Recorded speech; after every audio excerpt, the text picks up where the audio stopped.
All right. Enough talking behind the scenes because we're blowing our load. So, everyone, welcome to Masculine Geek number 75. This one is called Seeking Beauty. And we have a special guest tonight. We have Mr. Roman. We met through Twitter, and we've been following each other through Twitter. We all follow each other now. And he is, first and foremost, an artist, a writer, and basically a very cool Twitter shit poster as well. So we welcome Roman to the show. So welcome, Roman. Thank you. I like that. I haven't been called a shit poster before, but I guess I do. I do a little bit of trolling. You do. And it's this great mischievous way that you have about you, which I like. It's you're shit posting, but you're not being disrespectful to anybody, which right. I can appreciate. It's very well, we still are in a war of hearts and minds. And I posted earlier about a female friend of mine who is headed towards SJW-dom. Oh no! And which is really a shame because she's a wonderful, wonderful person, but she had that victim mentality. So instead of telling her, don't have a victim mindset, I just showed her it's like you can do things. You got to control your diet, you got to control your exercise, and you also have to start controlling your attitude and having a more positive attitude. And you got to catch yourself when you're having like a bitch fest. Just knock that shit off. Especially don't do it in public. And exactly. We had these talks, and over, after several years, she started dumping the whole victim mentality stuff, and I saved her from being an SJW. Oh well, that's really that should go on your CV. I mean, that's thank you for your service, right? Seriously, well done. Yeah, thank you. Absolutely. So, let's bring it back to the beginning. So, tell us about your mother. No. So, what we're going to do is just how. So, you write. You're an artist, and you're on Twitter. But how did that all evolve? What's the genesis, as it were? I am a failed musician. I was in the heavy metal scene, and actually the thrash metal scene in San Francisco in the late 80s and early 90s, back when Metallica just left there. Megadeth was still on the rise. We had Testament, which was supposed to be the next big thing, but then they kind of fizzled out. Yep. And we thought that we would have a chance, but we never had that singer. And as bad as this sounds, and this is going to piss off every single guitarist out there, but the guitarist is not the most important person. The singer is. Correct. And without even a good singer, you piss me off anyway, but you're not wrong. I hate singers, but you're not wrong. I was the guitarist and the singer in my band. I hate singers. And I was more of a guitarist than I was a singer. But you're absolutely correct. But it still doesn't take the sting out of it. So right, you're right though. So after failing just miserably, we the last band I was in was in 1994, and we literally got in a fight on the stage, and we probably had about besides like our girlfriends, we had probably about 4 or 5 people in the audience, and just they just like looked up from drinking their beers, and we were fighting on stage. And we have a homo in the audience. Whoa, what? Speaking of audience, we have a homo. What's up, everybody? So it evolved from music to writing and now art. And art I got because Allie kind of pushed me into it. I used to be a troll. I was doing political cartoons and learned to exaggerate faces. But then Allie just got naked and said to draw her, which I did. Nice. And she's like, "You're getting better." I mean, at first it sucked, but then she knew me very well, so she knew my work ethic. And soon enough, I was actually making money selling paintings. Okay. So I'm very thankful to Allie. Then, of course, Roxy came on board too. But those 2 girls just totally changed my life. Nice. And we'll plug some of your work. This is the Sea Cave, right? Right. Yep. And I just ordered that last week. It's really funny because it was supposed to be delivered on last Friday, and then the delivery notification changed to Saturday, and then it changed to Saturday night, and then it changed to Sunday afternoon. And you're like, nah, fuck it, we're not delivering it till Monday. I'm like, what the post office is completely ridiculous. So, but anyway, it's arrived. I'm looking forward right. to framing this and hanging up behind me here. Now this is watercolor, correct? Right. Watercolor and gouache. And wash. Okay. Can Gouache you explain? with the G. Gotcha. Well, gouache is basically a type of watercolor. It was done for print ads back in the 30s, and it was very popular for that. So it was because it's cheaper than acrylics, and it's more, you could do it faster than acrylics. That's why it was so popular. But I love watercolor because you could layer over layer, and I also love ink, which is kind of my particular style because like there's two types of artists. Behind Rob, I could see that type of artist loves hard lines, but not all artists love hard lines. Some can't stand it, but I love hard lines. That's why I have to have ink. Okay. Nice. Very nice. Something I want to throw in real quick, and this may be totally random, and I don't know, but anytime I see Roman's stuff, because where I do follow him on Twitter, and we shit post a little bit here and there, and he's throwing up his artwork, one of the things that keeps popping up for me, what it reminds me of, I keep waiting to see the green fairy hanging around somewhere. Yeah, right. Because it's his style, the colors he uses in a lot of ways, the wash look where he is talking about watercolor. I don't know why. I'm definitely not an artist when it comes to that, especially when it comes to painting or drawing. But it totally reminds me of I'm expecting to see the green fairy from a bottle of absinthe. Yes. Mm-hmm. And that's what it reminds me of. It's like, dude, are we gonna be doing some absinthe in a minute here? Because these girls make me want to do some absinthe. That's what it just reminds me of when I see it. I love it. I think it's great, but that's what it reminds me of a lot of times. I do have one absinthe painting, and it is not safe for Twitter, so I have not shown it. It's exactly that. It's a green fairy, and it's of Roxy. That one I'm still waiting to, because all the art galleries were closed, so I still haven't framed several of my things, and I'm supposed to have a showing already this month, and everything's getting delayed. So this I don't want to derail anything, but like this whole thing is affecting artists. We can't sell our works. Oh, absolutely. So the only thing I could sell right now are prints, which really don't make me any money. Yeah. So it's been tough. I really feel bad for my people who are like the waiters and the bartenders, who are wonderful people, and just like the people I pour my heart to. Yeah. No, it's very true. I mean, it's stuff you don't think about on a daily basis, but when you're like, hey, wait a minute, these people are getting fucked over royally. Yes, very much so. Well, especially when I'm hearing rumor, I don't know about if it's kind of nationwide again or not, but I've been hearing rumors of a second shutdown, and it's like, really? Not, I have as well. Not in New Jersey. Thank God. Oh, good. See, Utah has actually talked about it. There's been rumblings of it because our cases have been spiking pretty fucking bad over the last I wonder why. Gee, I know, right? Jogging down there in Provo apparently is part of the cause. And to be honest with you, are they really spiking? That's my question. Yeah. TJ, we lost your video. Yeah, he'll be right back. He's touching himself. I actually went a wedding in Provo, but can go inside because I'm not LDS. There you go. You know what? Joe, even the LDS can't get in. Jesus. Well, yeah. We're partially open, Joe. I mean, it's we had barbershops and salons open up last Monday, restaurants, outdoor seating. So I mean, it's getting there.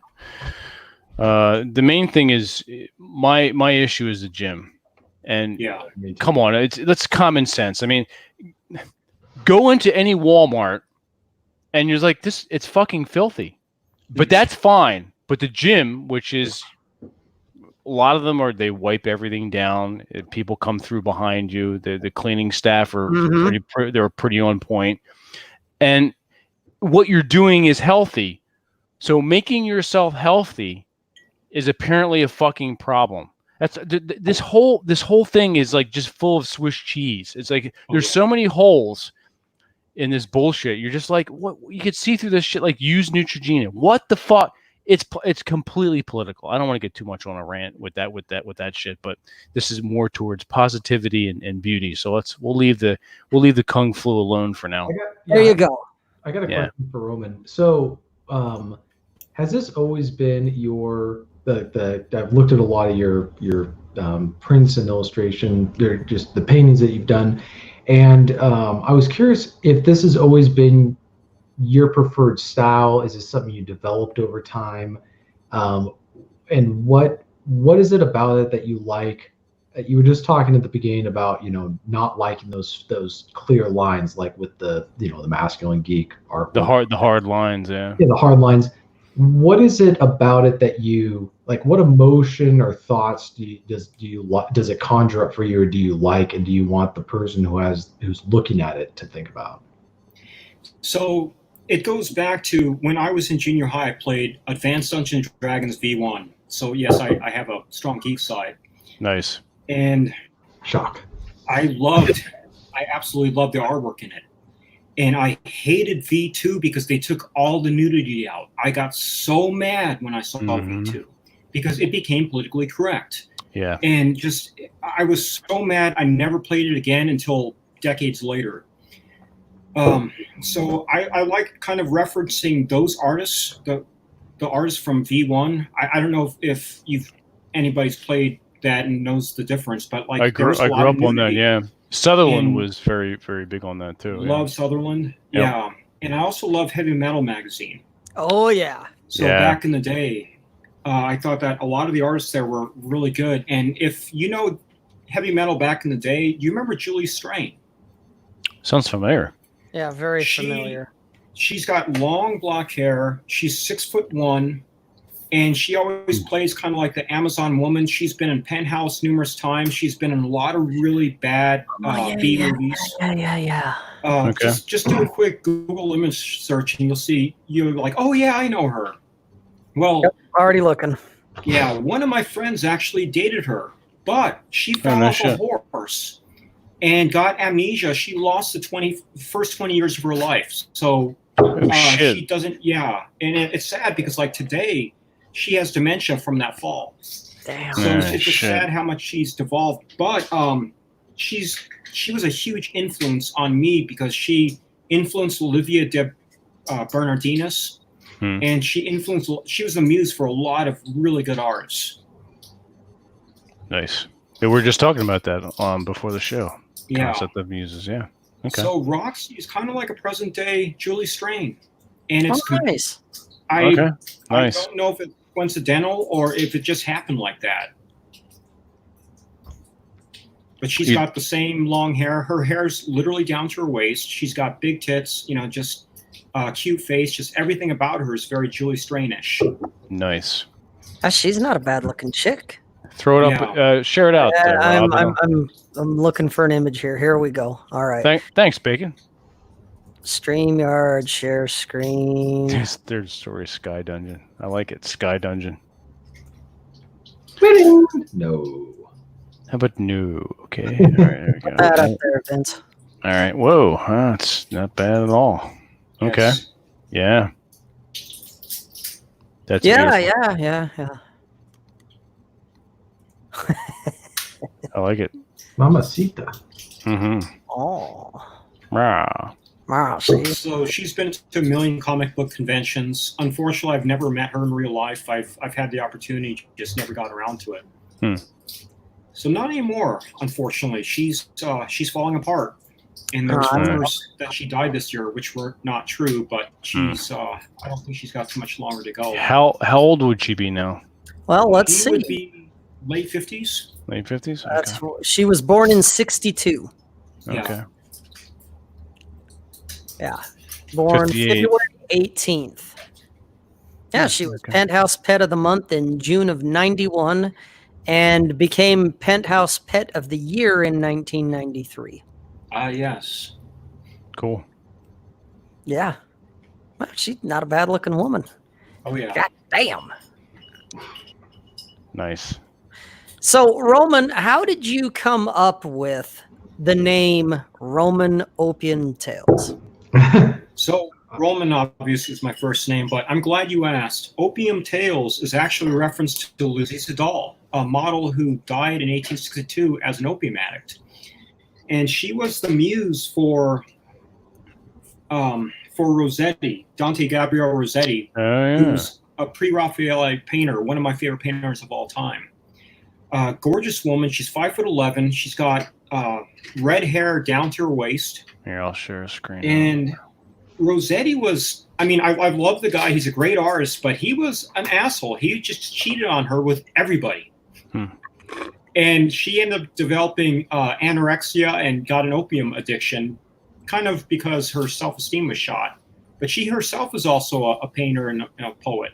But it's funny because, well, I don't want to give away Vincent, your muse thing, but we will kind of play into this.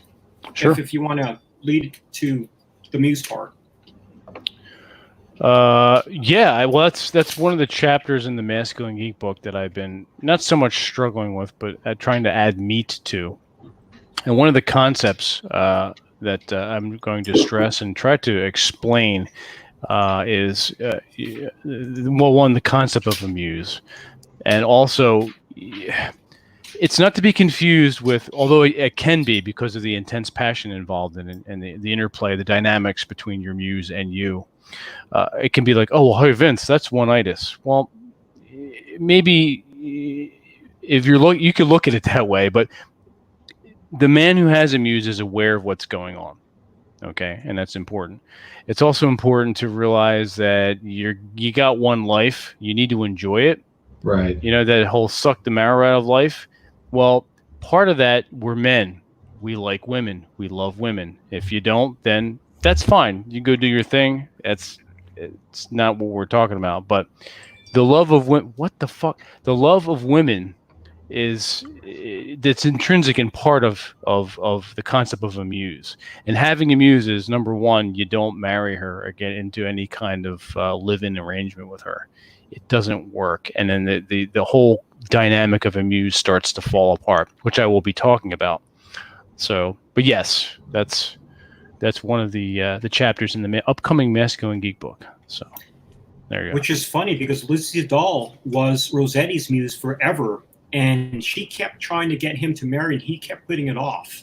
As well he should. Had they been married, I don't think she would have been a very good muse. No, because what happens is it now becomes a domestic arrangement.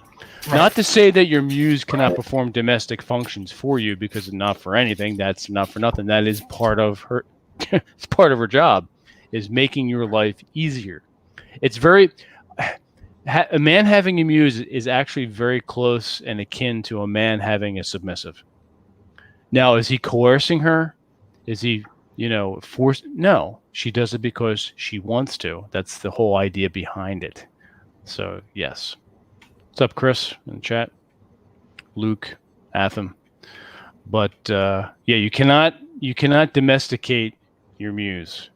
Doesn't work. I don't want to say that this is an example of a muse necessarily, but an example of this is where a lot of men, I think, either downplay. We get really weird when they talk about the way that women can inspire men. And an example of that is Dante, who was inspired by some woman that he met very briefly, but she left an impression on him his whole life.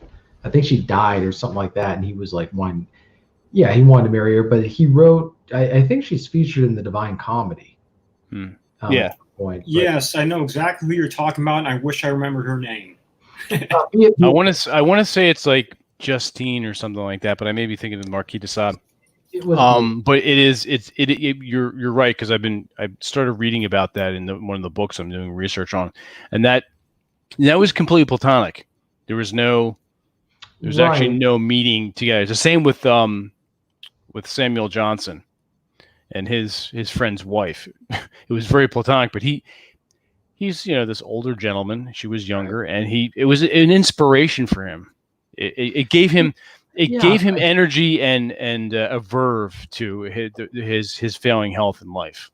We have this really weird thing in our today that I don't think was, ironically, I don't think was back even during the Victorian era where they were all supposedly a bunch of prudes. I think that they understood that women, the relationship between men and women was a little bit more nuanced and complicated. So there were women that men could, yes, flirt with, or like they'd have a good conversation, or they would enjoy each other's company, but There were more boundaries. there Yeah, were more yeah, boundaries yeah. that allowed them to like engage in that kind of behavior where it wouldn't go too far, right? Like you could be, it was acceptable for a man to like talk about how beautiful some other, a younger man's wife was, or like say, he makes a joke about how he, I don't know, like they'd be they're doing a dance or something like that. I just think that that's the tragedy of today is the muse is very difficult because it's hard. It's a hard concept to fit contextually into our society. Whereas 100 years ago, 1800s, that probably would have been easier because there was just more structures in place. Now it's like you can't even talk about the word with the girl. It's like you got to. She'd have to. Well, yeah, you're absolutely correct. Because what happens is social conditioning, and not for anything. The more a woman decides she's going to delve deep into the academic world, the more that ruins the concept of a muse. It gets in their own way. It's not fun. I can go. I'll go on in the book. You read in the book, and this whole concept. It's just, yeah. There's too much. We talked about this before, being in your body, and a lot of these women are not. For all they're like, oh, sex positivity, they're just not. The value of seduction is lost on them. Yes, I completely agree.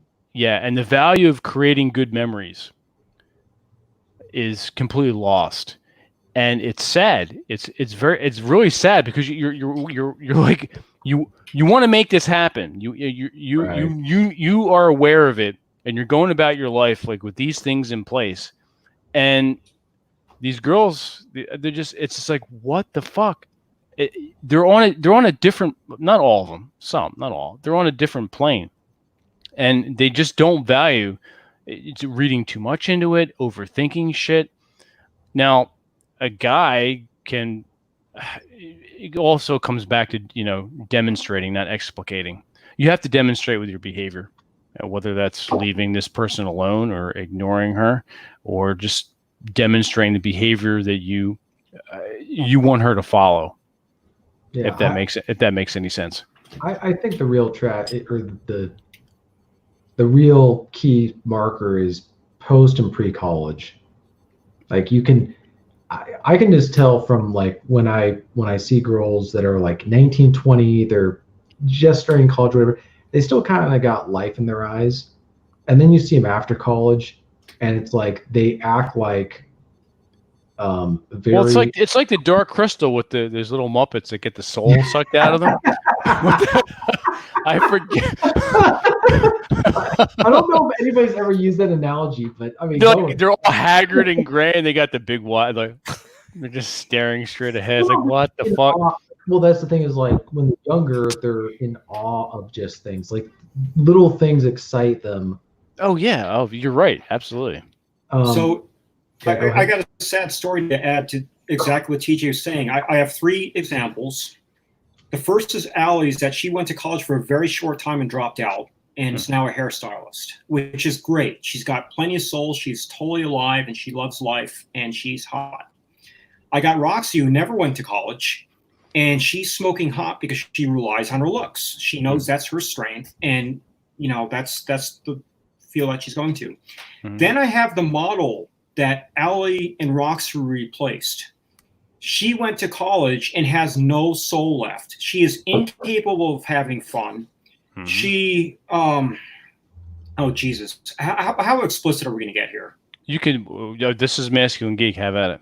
Okay, so she had to get bigger and bigger dildos because the small ones just don't work anymore, and she's got to the point where She doesn't enjoy anything, and she can't have a boyfriend then. Yes, that's not a joke. Yeah, hot She's dog worried down about the Teenage that. hallway. BBC. That's right. It's Yeah. BBC matters apparently. Oh my! Well, I mean, humans aren't even that big anymore. This is the point where her last she was engaged. She's no longer engaged. The guy Yeah, I can't wonder stand why. her. I wonder. Yeah, exactly. I wonder why. And now she Good thinks luck with she's your smarter large than black everybody dildos.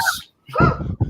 She's also 250 pounds and doesn't understand why guys don't like her. Well, there's that. That's a cheat. We can talk about that as far as beauty is concerned. I mean, because there's actually that's a good segue into beauty. I feel like a circuit's breaking in my head right now. I know, right? Black cock dildos. So Roman, your concept of beauty, especially today when we have all this postmodern abstract bullshit art, which actually started 100 years ago with that one douche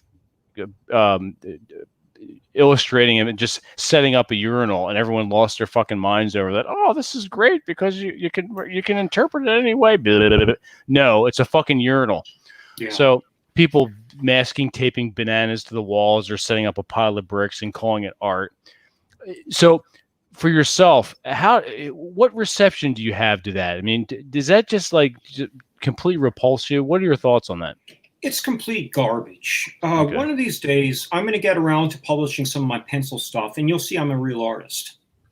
But I just don't do anything with that. It just sits there and collects dust. But I really hate when people call themselves artists and they don't have any technique whatsoever. Mm-hmm. You're seeing people with art school degrees who have no technique. So it's a skill and technique. Yeah, it's a skill and technique thing. You know, art is a craft just like anything else. It's just like saying, hi, I'm a carpenter. And it's like, great, could you help me build this house? It's like, I don't know how to build a house. Like, why do you call yourself a carpenter, dickhead? Exactly. That stuff just pisses me off. So how do they go to art school and not know how to be an artist? Like, what would they say they learned there? The curriculums or the teachers themselves are all postmodernist, and they're the biggest douchebags you'll ever meet. So everything now is interpretive art. Like, for instance, I know a girl who graduated with an art degree. Her thesis, the final project, or whatever the fuck you call it, was called Lesbian Bed. And it was a freaking bed that was frilly and had a blood stain on it. It's like, what the heck is this? Any asshole could have done this. You're not an artist. But that passed her. That got her a 4-day. Yeah, so she now has a bachelor's of art because of that piece of shit. It's like that woman that set up a fucking tent and then hung all condoms from it. It's like, oh, this is art. No. Yeah, it's not art. If you don't have the skill sets to actually have art, then it's not art. Like for instance, one of the things that artists should be able to do is they should be able to take a Renaissance art piece and be able to somewhat copy it. You don't have to copy it verbatim, but just like give it a decent copy of it and do your own interpretation, but it still should look good. And that's what's lost, is that nowadays with postmodernism, the talent is gone. It's just like, it's a bunch of pretentious douchebags just calling themselves artists without having the skill sets to really be artists. Yeah, and it seems to be widely prevalent now. Yeah. Which is why I can appreciate, your work, Quintus Curtius's work, and a few others, which I need to go ahead and I'm going to have one wall with several walls really now with everyone's art hanging from it, and it's inspiring to me. Yeah, thank you. It's absolutely, it's motivating. It's like it's your representation of the world as you see it, these women as you see it in these environments, and that's powerful stuff. I love it. So yeah, thank you. Oh, absolutely. But all throughout history, you had people with serious talent that just aren't getting the recognition they deserve. Like Frank Frazetta is a perfect instance. He is a damn good artist. He could do any type of art that you throw at him. It's like, hey, Frazetta, do some Michelangelo. He could do Michelangelo. He could do anything, or Raphael or whatever. Mel Ramos I liked a lot. I love Gil Evgren. I thought he's fantastic. Who's still alive today is Olivia de Parnodinas, and also Luis Royo, who I'm sure anybody who's played fantasy anything knows Luis Arroyo, because he's been in Heavy Metal magazine. He's done several games. He's just a fantastic artist, a Spanish guy. Okay. So, you know, if you do a Google image search and look up Luis Arroyo, you're like, oh yeah, I've seen that guy a million times. Okay. Sort of like Larry Elmore. Exactly. With D&D stuff. Yeah, and he's still alive, thankfully. Elmore's a damn good artist. Mm-hmm. Okay. Now, Frazetta, he really got his big break with the Conan titles. Right. For that as soon as he hit that brand, is like his career as far as like his recognition took off, which is really cool. Yeah, he was he had 3 really good things going for him. He was doing comic books, and he's really good at that. Then somebody, I don't remember who, but somebody from Hollywood saw him and said, "Hey, do a movie poster." Oh, didn't you do something with Clint Eastwood? Probably. He did a bunch of movie posters, but the ones that he did, they're really recognizable Frazetta style. And then he started doing a lot of paper book covers, which exactly what you were getting to. He did the Conans. He did Tarzan. He also did, I don't know if you've ever seen this before, but 1983 Fire and Ice with Ralph Bakshi. Oh, yeah, Ralph Bakshi, yeah. Yeah, that was him. The 2 of them did that together. And that was a really enjoyable movie. I was fortunate to see that in the theaters. Nice. And just like totally fell in love with fantasy everything. Partially because of him, but I was already headed that direction.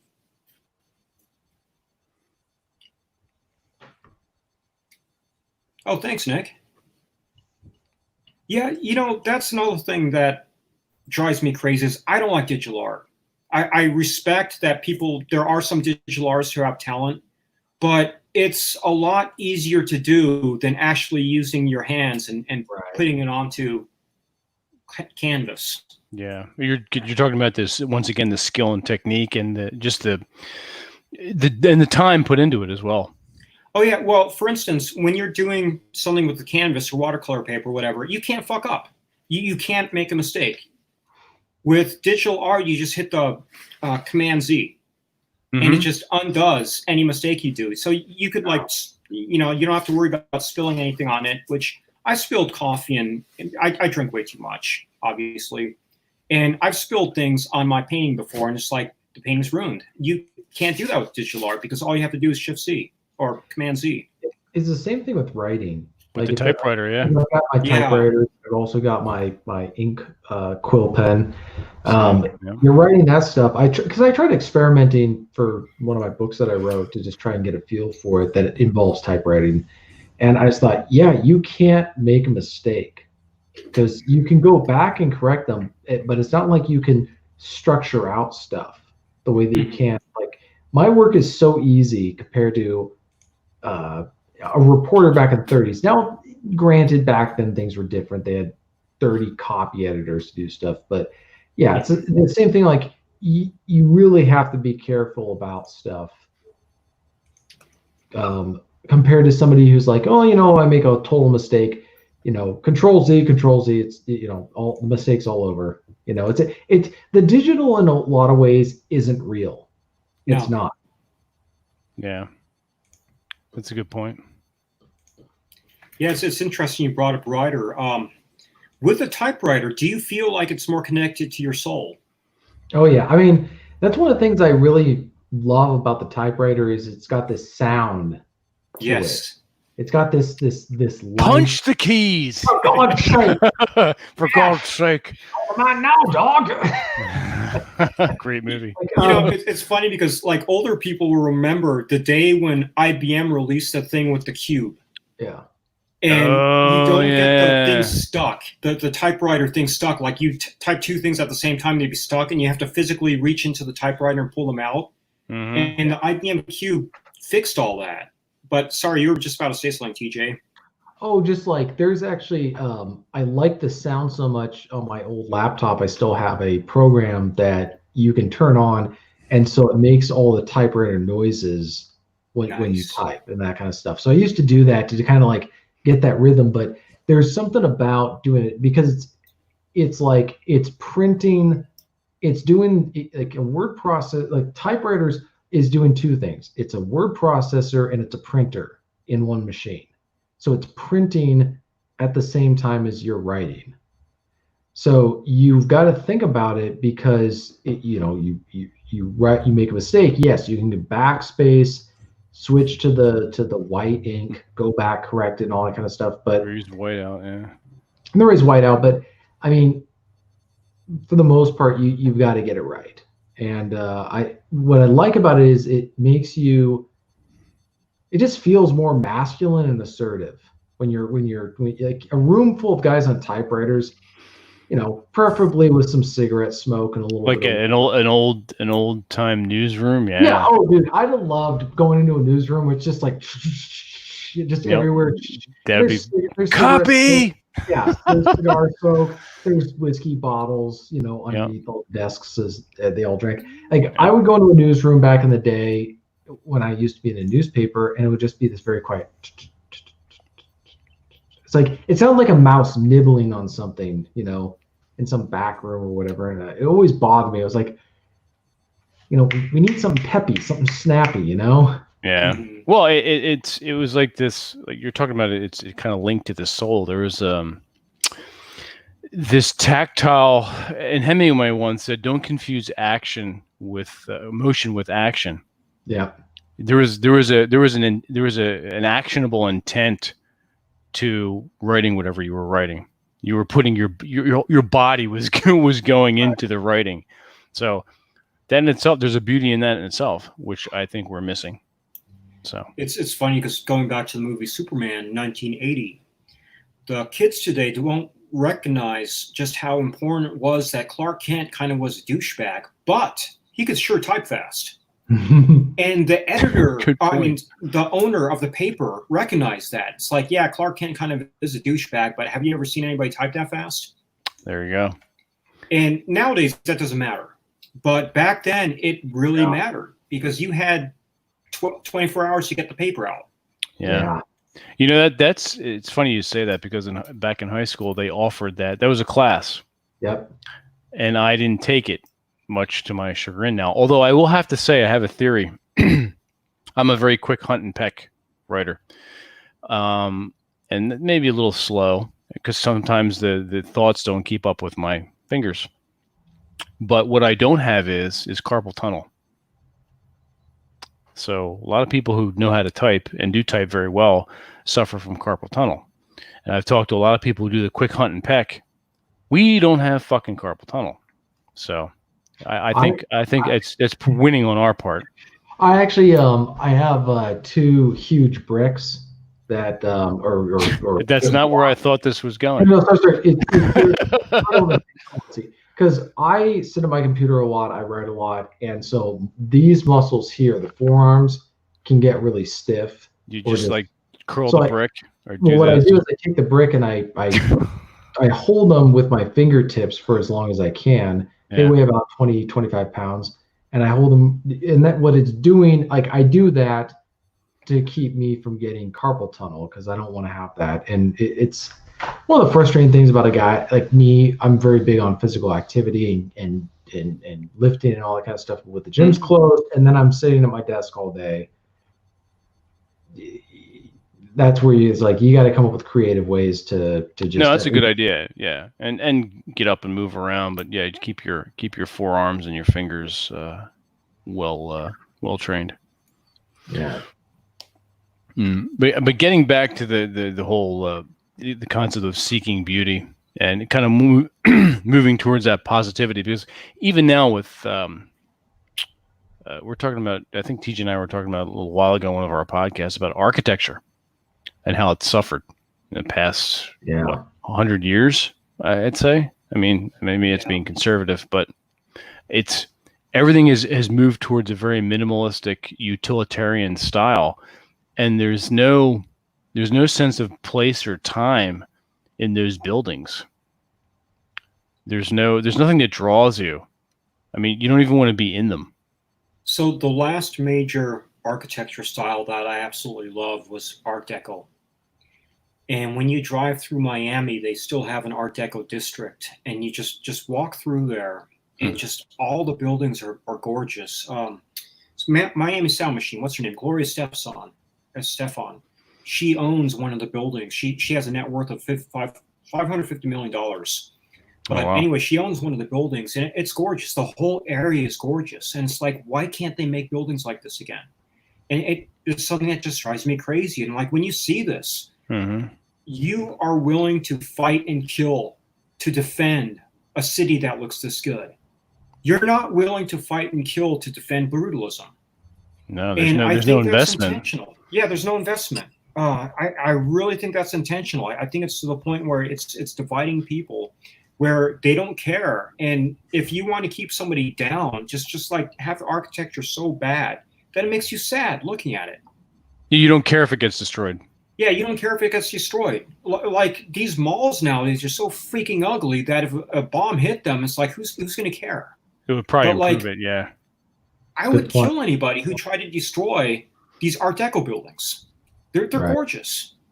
And like we still have some Art Deco movie theaters from the 20s and 30s and around here, which are still gorgeous. Like I can't see a movie in a modern theater. I just can't. It's like, sure, it sounds better, but who cares? There's no feeling of going to the movies where you feel magical when you go to these old Art Deco ones.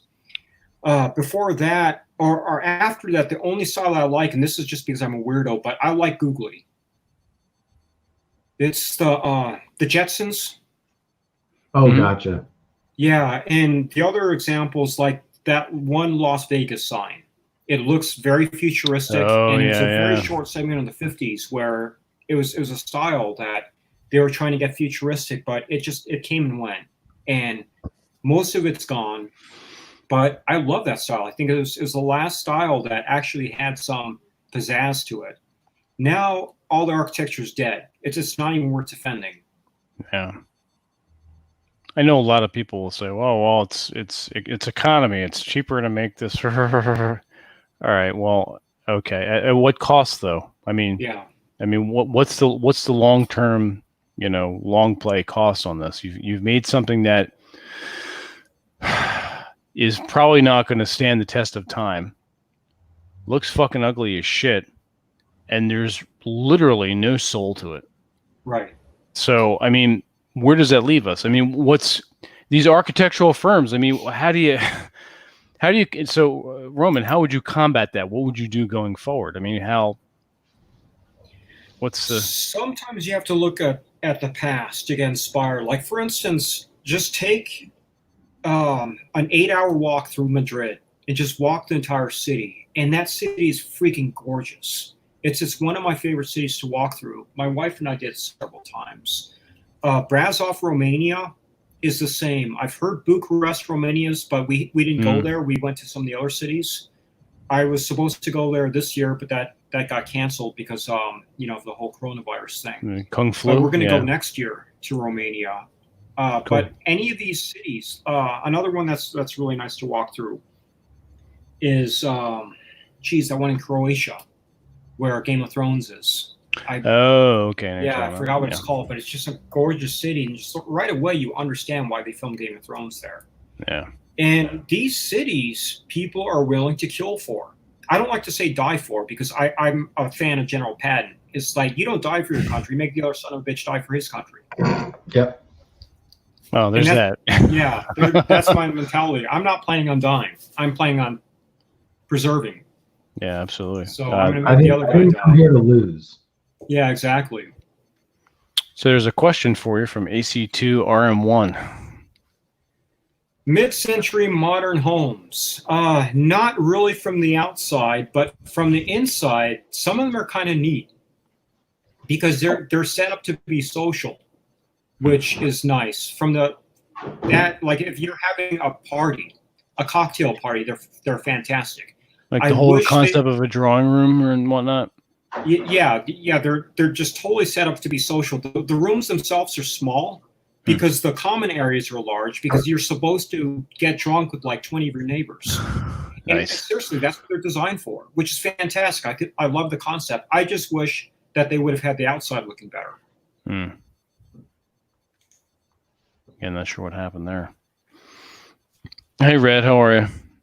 John, everyone new has just joined, and all the other sandbaggers who are just not saying anything, welcome. as always. And all Good the to have you. sandbaggers who aren't liking the fucking video too. What are we up to? We are up to 14 and there's 25 watching now. That's 11 What the ever-loving derelicts. fuck? That's You 11 derelicts. derelicts. It doesn't. It costs you nothing to hit the like button, but helps us out tremendously. God damn it! Oh well. That's a big drink. That's what Vince said the last time I had one. It has its own undertow. It does. It's got its own gravity. That's got to be bigger than your stomach. Pretty close. What's that? Is that the 48 ounce or something? No, it's a 32 ouncer, believe it or not. Oh wow. Okay. Yeah, just 32. It just looks bigger on camera. We get that forced perspective thing going. Yeah, I think so. Kind of like right my big black cock of doom here. Yes. It looks way bigger than it is. And it does look like it's in your mouth. Yeah. Well, it is kind of close. Just the tip, though. Just the tip. Well, the tip counts.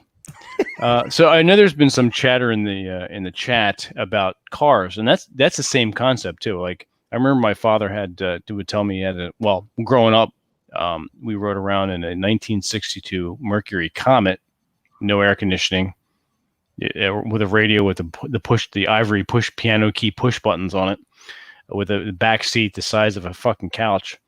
Before that, when my father was growing up, before he went into the Army, he had a 1962 navy blue Mustang, and beautiful cars and powerful masculine names. Now we're missing that. We got these soft poofed fucking names, and the cars all look alike. There's no Prius. piece of shit. And minivans. Oh my God! Don't get me started on the minivan. It's absolutely impossible to look classy or cool driving a minivan. Yeah, I don't care. You put your shoulder out, then put your sunglasses on. No, you still look like a jackass. It's just yeah. My wife and I had a business trip recently before the whole coronavirus hit, and I rented a 700 horsepower Dodge Charger. Nice. And that thing had balls. And I don't know if you know Los Angeles area, but there's a place called Grapevine where you'll see a lot of cars on the side of the road who just can't make it. They overheated and they're stuck on the side of the road, and somebody has to pick them up. Mm-hmm. So I was driving over 90 miles an hour the whole way up and just passing up everybody. And just all these BMWs were getting in my way and just slowing me down. It's just pissing me off. So I had to zoom in through them. I love that. I love the old American muscle cars, and of course this is a 2010, but still, it's like I like 2010, 2020. It has that look and feel. Yeah. Yeah, it has that look and feel. It had balls, and I'd love for cars to have balls again. Absolutely. Old cargo vans into homes. That's if you're like 20. Go ahead. If you're 25, go ahead. When you're 48, fuck that. I have comforts and I have things I want. I don't want to live in a fucking van. Unless there's only one caveat to that. Unless you're still surfing. Yeah. Well, okay, so you and 5 other dudes. You are the outlier at that point. Well, I'm just saying. I'm giving you a for instance. I get it. Exactly. And I know what you mean, but I know. But you're correct. You're absolutely correct. I've had this discussion not too long ago with some guys. And these guys are all like around mine and your age, Vince, and probably Roman too, given the fact he was talking about the thrash metal scene. That it's like, I know approximately how old he is. That when you start getting into your 40s, you're like, you know what? I don't want to go play gypsy in a van or in a tiny home. I like my air conditioning. I like my heat. I like my creature comforts. It doesn't mean you can't be a minimalist, but you don't want to go and live in a trailer or in the back of a van unless you have no choice, which says something completely different at that point about you. But, if you're a young guy, you're in your 20s, go ahead. You know what? Go create your mobile caravan for fuck wagon. Go make your own pussy wagon and do your thing. Yeah, just turn it into a fucking mystery machine and just have your, Yeah, but when you start getting older, it's like, fuck that shit. There's no goddamn way I'd want to do that. It's like I like having a comfortable bed. When you get old enough, you don't want to fuck a girl in the back of a van, even though you can. You want to take her home to your house, and then when you're done, she can go home, and you get to go to bed. So, yeah. It's funny because the older that you get, the less you put up with. Like, for instance, we can't even stay at the Marriott anymore. It's just like below our grade.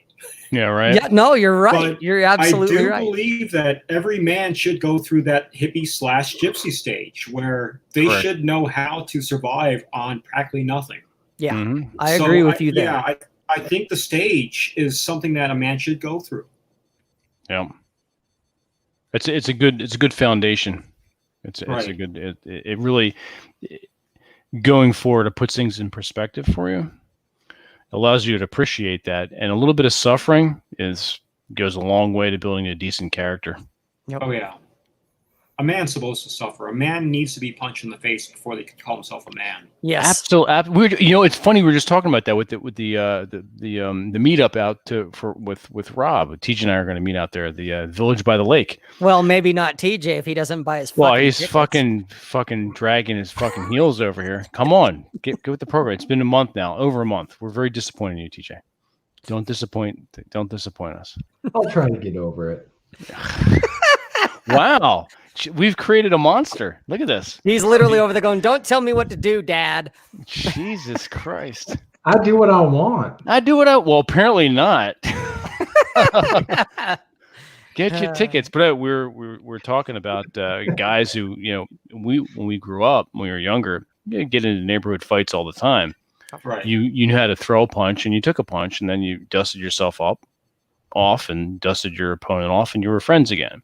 Mm-hmm. But guys out there that haven't been punched, we said, come out to Village by the Lake, and one or all of us will punch you in the face. We'll give you that jump start that you didn't have as a kid, and maybe this will help you going forward. So I don't know what you think about that. I think that might be a good service to impart. I think it's a fantastic thing. I went through a period in my early 20s where I had depression because I was a failed musician. And it's like, what the fuck am I supposed to... That's my whole life purpose. That's exactly what I was supposed to be because I never made it as a football player. So football led to musician and then led to what? So to combat that, I got into Thai boxing. And depression will end the minute you get your ass kicked in the ring in Thai boxing. There's no such thing as depression. After that, I felt like I could conquer anything, and just like I've had a fantastic life ever since. So like even people don't understand this, but like at job interviews, I feel like I have the upper hand. It's like if you guys don't hire me, it's your loss. Mm-hmm. And just like everything, I mean, same thing with talking to a woman. It's just like if you don't want to talk to me, that's your problem. I don't think it's my problem. It's your problem. No skin off your ass. Yeah, exactly. It's just totally changed my outlook and everything. So a man needs to be punched in the face. And the beautiful thing about Thai boxing is you don't just get punched in the face. You get elbow in the face. You get knee in the face. You get kicked in the face. Mm-hmm. Lose some teeth. And it'll teach you. Yeah. Well, I mean, you got a mouthpiece in. But if you didn't, you'd be missing all your teeth. Yeah. Seriously. After that, you realize that you're a man. You have hit points, and you will survive. You will survive a really bad beating, and you just keep coming. And to the point where my coach taught me to laugh when somebody punched you. So like if somebody got a good punch, and I just laugh at them. And it freaks them out because they think just say it throws them off. Yeah. Yeah, it throws them off. Because, you don't block everything. It's just... if blocking that really shit with your face is what you're doing. Yeah, and somebody will eventually get a punch in on you, and it's like you just laugh it off. It freaks them out because you just keep coming. Yeah. And that'll change your mindset to everything. That's true. That's very true. So here, gentlemen, if you haven't been punched in the face, we'll help you out. We'll help you out. So it won't even cost you anything. In fact, we'll buy you a beer. So there you go. You get punched in the face. Free punches in the face or the gut. We'll ask you head or gut.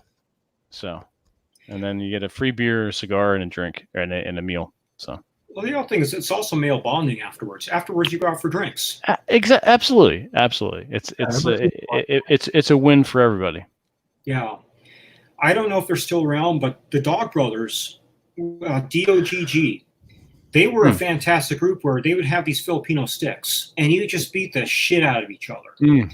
And afterwards, you go out for drinks. And they said the whole thing, you'd have a seminar, you'd have 20 or 30 people, and you just beat each other up. And then afterwards, if you don't make a friend, we're doing it wrong. Yeah, right. We got to beat you up again. Yeah. Yeah, round 2. But that's what happens. You end up having a long-term friend out of it. Seriously, yeah. The guy will come to your wedding after hitting you in the stick in the face a bunch of times. Yeah, and it's solid too because you can count on this dude. It's like, all right, well, this guy, you know what? He has my back now. Mm-hmm. Exactly. And that's it.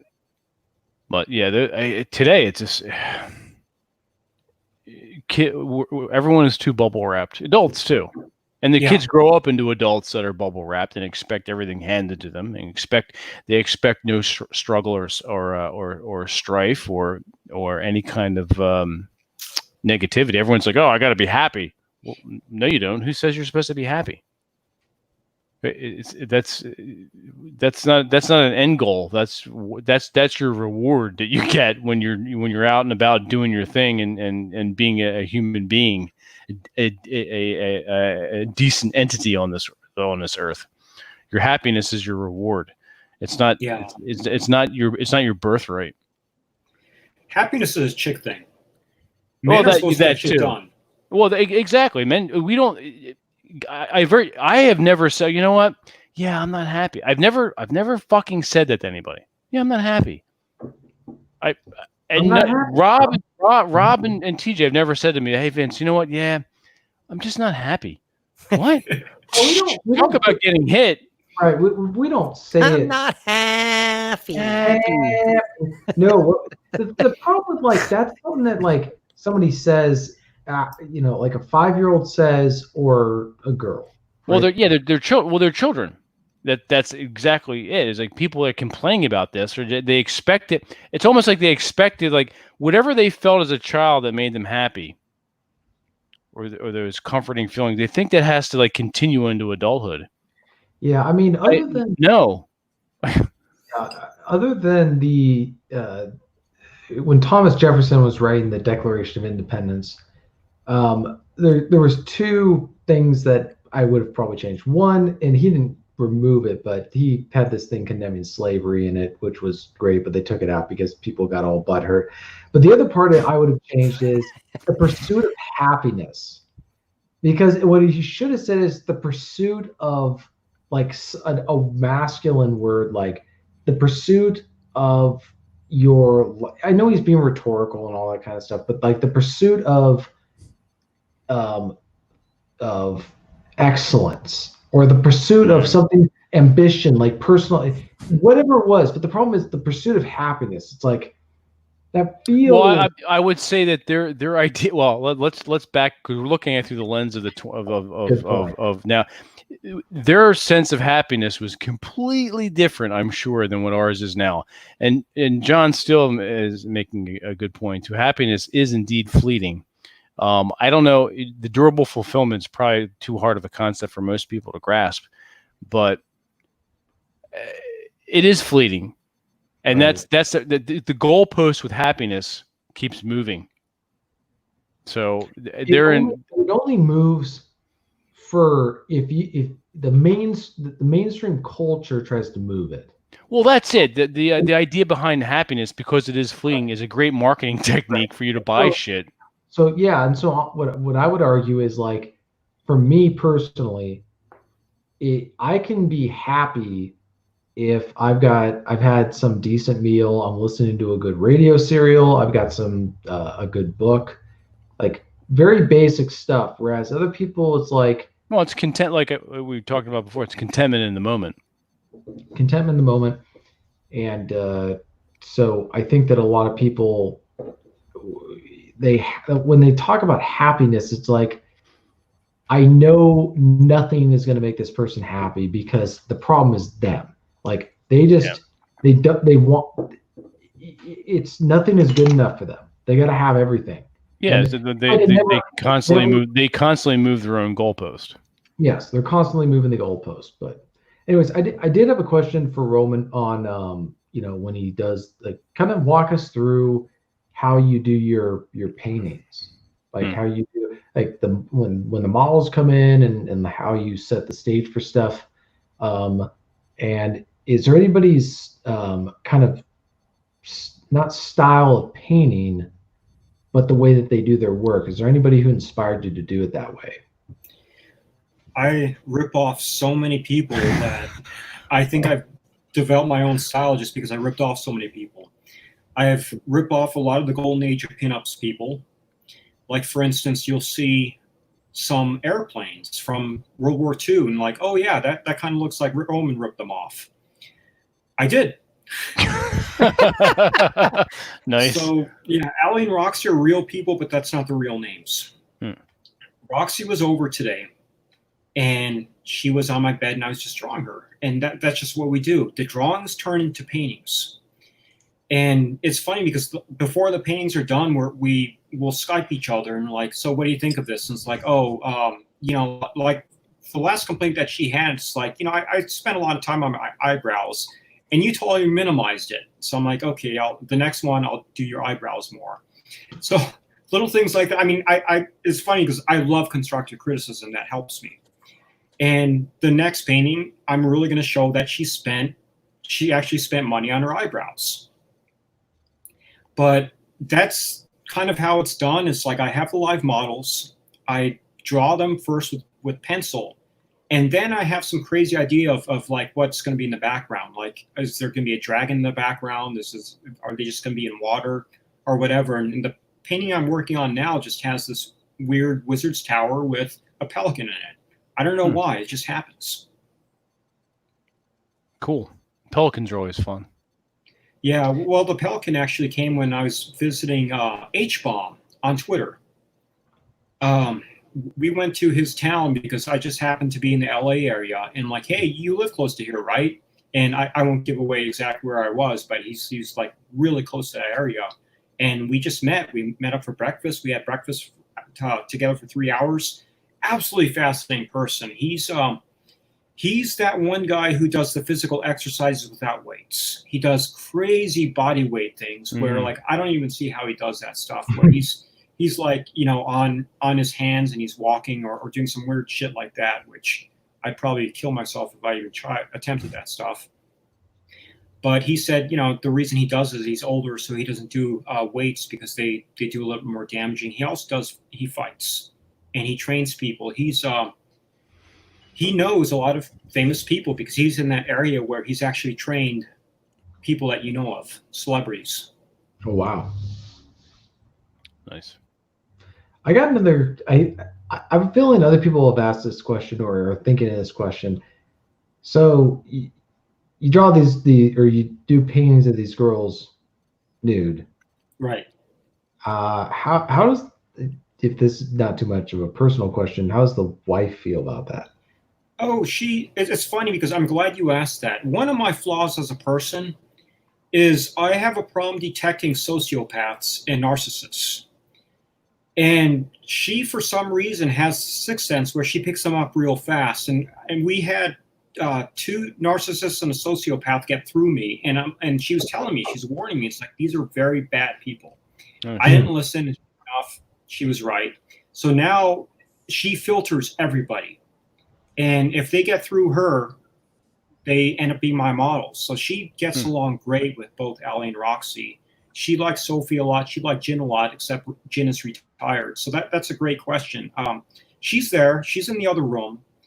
And, we close the door because it's kind of, I don't know if it's embarrassing to the girls. It's just something that didn't come up, but just for privacy reasons. And I just draw. But she knows I'm extremely professional. The touching that I do is just hugs, just because we're very close friends. Cool. Right. No, typically, I guess things vary, but on average, how long does one drawing / painting or session take? Is it an all day? You taking breaks? The better I get, the faster I could do it. Like the very last time I saw Sophia, for instance, was I think January, February, and they took me about 15, 20 minutes. Now I can knock them out in 5 to 10 minutes. Oh, shit. So I've gone Okay. really fast. I don't do any shading. I just do the outlines. And the reason for that is because I never know where the light is going to come in the painting Okay. until actually I do the painting. But then I know the female body well enough to know, just like exactly where the shadows should go. Gotcha. Okay. So, like, for the CK, for instance. Now, how was that modeled for you? Was that from a picture? Or is that you're going from memory? So yeah, those are both live drawings. Okay. And I just sit there. I draw. They hold, and that's hold that one up again. Okay. I'll show you the problem that Roxy had. Is obviously let me take this out of the. Let me get rid of the plastic because we're getting the glare. Yeah, she couldn't hold that pose very long. That was actually hurting one of her shoulders. I don't remember if it was the left or right one. And Roxy is dark haired, correct? Yeah, the dark haired one. So she had to put her shoulders down. Allie was able to hold that pose forever, but that's because Allie's boyfriend's a weightlifter, and Roxy is just physically a little bit more muscled, so she can hold poses for longer. Gotcha.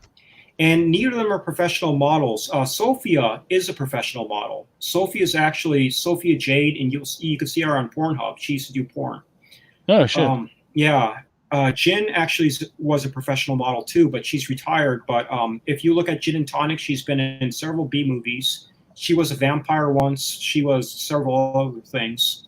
I've never seen any of her movies. That's one thing I need to look up. That's kind of cool. But she's got an IMDb page, Gin and Tonic. Oh, cool. So yeah, those names you can look up. Allie and Roxy you won't find because they're private people and they want to stay that way. Well, it makes sense. Yeah, absolutely. So it depends. Like my wife, she doesn't want to be famous, which is weird. I don't understand why somebody doesn't want to be famous, but whatever. Well, then in today with social media, it's a bit of a double-edged sword, I guess. Yeah. Allie wants to be a mom, which she is. And she loves being a mom. I'm really hoping she has more than one kid. So we'll see. She's kind of playing it by ear. And that's her life ambition. She wants to be a hairstylist and a mom. Okay. Which is great. And, being famous would probably make that a lot more difficult. Yeah, that's true. And that adds an extra weight on your shoulders. It's invisible, but it's there nonetheless. Yeah, it's definitely there. I mean, could you imagine taking your kids to school and all the kids saying, "Oh, I saw your mom naked"? I was just thinking that. Yeah, it's like, well, that's a little awkward. How do you? Yeah. Yeah, that's the problem I think with a lot of like Hollywood stuff.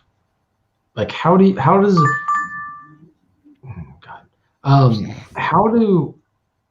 you deal with that as like not a celebrity, but as the kid, it was like, your friends are all like, "Oh, we watched this movie where your mom was naked." It's like, yeah, or they want to watch that movie, right? It's just like I can see how a lot of these kids get screwed up. Well, yeah, if you look at celebrity kids, they're usually pretty screwed up. I don't know why. I think it's one of the reasons is because they usually have very private lives, which I don't think is such a high idea anyways. Like the Olsen twins, for instance. They were in the spotlight forever to the point where they literally said, "Don't all kids have TV shows?" They thought that all kids had TV shows because that's a very small circle of friends that they had. Yeah. And they didn't know that that's not a normal thing. That's a very not normal thing.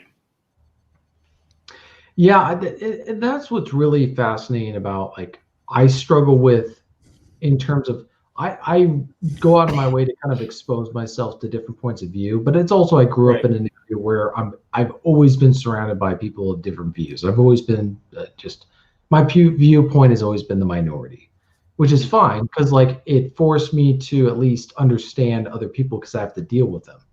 Whereas a lot of these people, the idea of going through life where you've never met someone who disagrees with you, or at least is willing to say so to your face in an assertive way, or at least challenge you. And then to think that it's even worse with some of these people where they've never met, like, have they never been on social media? Like, you at some point you have to like go out of your way to avoid people saying stuff that you don't want to hear. Like you can't avoid that, at least on social media. That's when you start like saying, I'm not going to listen to these people. I don't want to hear what this person has to say. I don't want to hear what this person has to say. We're just going to have it be. How can you be? I don't know. Not today. Back in maybe the 90s and the early 2000s before Twitter and Facebook, but now. So I don't know if you all remember this, but I remember some, and this was definitely not my thing. I like women who are about 23. I think that's the ideal age, and that's always how I've been. Even when I was in high school, I liked 23-year-old girls. But anyways, the Olsen twins, before they were 18, there was a countdown page on the internet to when they turned 18, which I thought was just really in poor taste. I'm for absolute freedom of speech, don't get me wrong, but there is such thing as poor taste. And like I would say, that's poor taste. I wouldn't ban it, but I will say it's poor taste. But yeah, they had there been Twitter, they would know about it. But I don't even think they knew about that. I think they were sheltered from that. Most likely. Hang on a second. The fuck? Son of a bitch. Is it Rob's time? Yeah, I was doing work email. It is. It's overdue with Rob's time. So Rob, take it away. Y'all know what to do. You're not new here. Hit the like, hit the subscribe, share it with people that you love, share it with people that you hate, share it with everyone. Give it away like you would give away a raging case of herpes. Just give it away. Get it out there. Get the tingles for the JJ. You know what to do. You guys, let me see something while I'm at it. Yeah, go take a look. See, 33 watching now, 20 likes. Jesus Christ, you derelicts. There's 12 of you magnificent bastards that are holding out on us. Oh, we just lost one. Now we gained one. And YouTube is so don't be a pudwhack. Hit the like button. Seriously, don't There's be a your pudwhack. next banner. There's your next banner. Don't be a pudwhack, dipshit, schlongleck. You don't want to be any of those. Don't be a dickhead. Exactly. Speaking of herpes, I got a herpes joke for you. Fantastic. Hit us with You know the difference between love and herpes? Pretty much the same thing. No, herpes is forever. No. Well, this is true. You're stuck with that shit. That's right. Love is fleeting, but herpes is forever. That's right. So Roman, what are you working on now? What's in the pipeline? Just more paintings. The one that we're working on is just Roxy to her side. She was looking forward and she was turned. The one that I'm actually painting is I have both Allie and Roxy in water with the pelican on one side and a castle in the middle. And yeah, that pelican came from visiting H-Bomb. Nice. H-Bomb pelican. Yeah. Sweet. Now, you've mentioned it earlier in the show that you're also a musician. So can you tell us a little bit about that? So, yes, I was a thrash metal musician. I love thrash metal. It was, at the time, it was so revolutionary because I don't know how much people remember between punk and metalheads, but when I was in high school, I used to beat up punks. I hated punks. Yeah. I thought they were weird. And later on, it's like they had I think the reason why I hated them is because they had a good point. Is that they're like, your music is too slow. And I didn't want to admit it. It was too slow. So the response to that was speed metal, which was kind of like, it was punk and heavy metal put together, but then speed metal was very limited. So then that evolved into thrash metal, which was a lot more complex, a lot more interesting. It had time changes, and it was excellent music. But it all went on demise when musically is actually not a bad album, but I freaking hate Kurt Cobain. He just killed music. He made Kurt Cobain. He made being a rock star unsexy. Yep. And after that, being a rock star was no longer cool. He just completely killed the industry. So that's when everybody made the switch from heavy metal or rock to rap, because rap was still cool. And rock and heavy metal were no longer cool, and just completely killed it. And that's why we weren't able. We had shows with like empty people. We had our girlfriends, the other band's girlfriends, and maybe one or two drunks there, and that's it. And we starved for years until we just. I finally threw it in '94.